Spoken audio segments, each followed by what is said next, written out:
The 12th International Conference on Penal Abolition, held in King's College London, was hosted and organised by the Howard League for Penal Reform to develop the case for the abolition of prison and to rethink penal policy. Presentations and discussions addressed the impact of the penal system on prisoners and communities, and the ancillary, fiscal and human costs of pursuing a failed crime control agenda in the 21st century. Speakers provided suggestions for alternative, non-punitive approaches, including custody and community interventions. Other key themes included the intersection of politics, prisons and poverty, the role of privatisation and capitalism in penal policy, and penal abolition in relation to the media and public perceptions. The conference was aimed at an audience of practitioners, penal abolitionists, policy makers, penal reformers, non-government organisations, academics and concerned individuals. The spirit of the conference was vibrant, with presentations from a variety of speakers, ranging from current and former prisoners to academics, whose texts underpin the abolitionist arguments. Professor Thomas Mathiesen emphasised this balance between activism and academia, which has long characterised ICOPA. He spoke about the importance of fostering power from below and of maintaining a focus on abolitionist goals.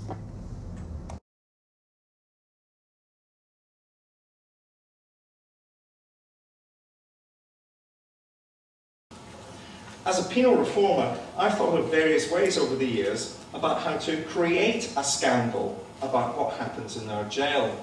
And today, at King's College London, the Howard League for Penal Reform is hosting the 12th Annual International Conference on Penal Abolition, which is called Creating a Scandal, Prison Abolition and the Policy Agenda. I'm pleased to say the title comes from one of my books, which was about deaths in custody, which was published by the Howard League. And I think a number of criminologists, some of whom are in this audience, more general attempts to muckrake about what goes on inside our jails. Of course, the phrase penal abolition will create its own scandal, and even now there will be some foaming at the mouth at the very thought that we could do without prisons for all but the most dangerous offenders. The subtitle, of course, is the policy agenda.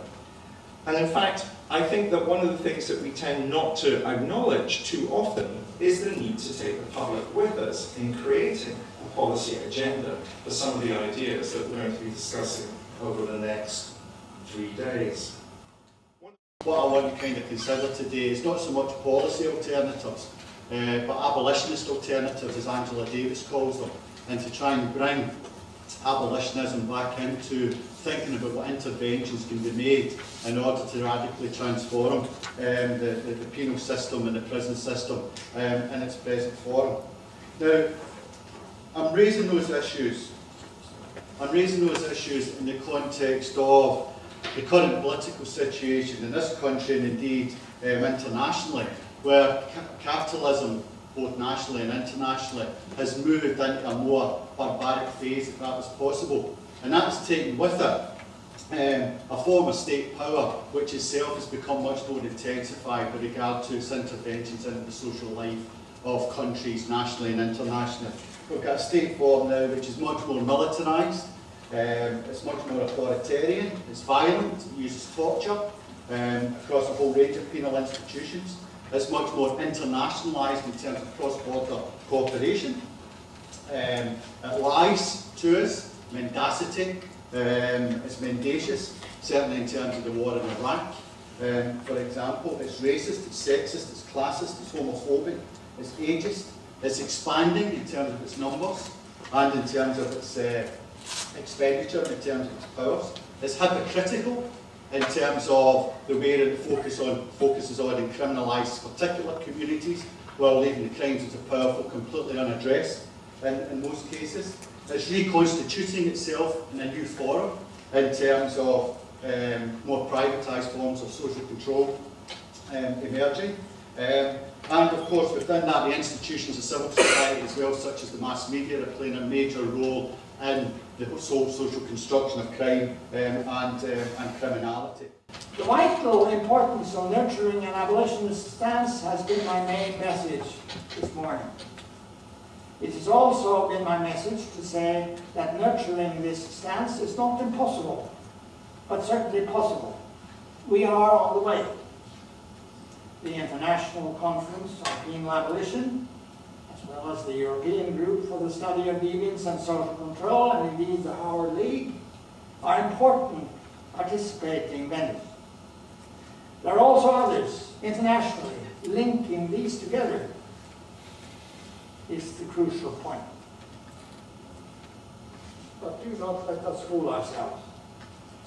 It is not done in one stroke, as we perhaps thought around 1968 or 1970. It takes time and requires hard work. I've got to start off by apologising for not being Clive Stafford Smith. He's obviously got a very good reason for not being here. The reason I've been asked instead is that I'm also a lawyer who's represented people in the Guantanamo Bay, but I haven't been to Guantanamo Bay, and in that sense I'm a more unsatisfactory speaker than Clive, who has been there. The only thing I can say about that, though, is that actually most of the information in the public arena about Guantanamo Bay comes not from the American lawyers who are allowed to go there, but from the people who've been released and come back.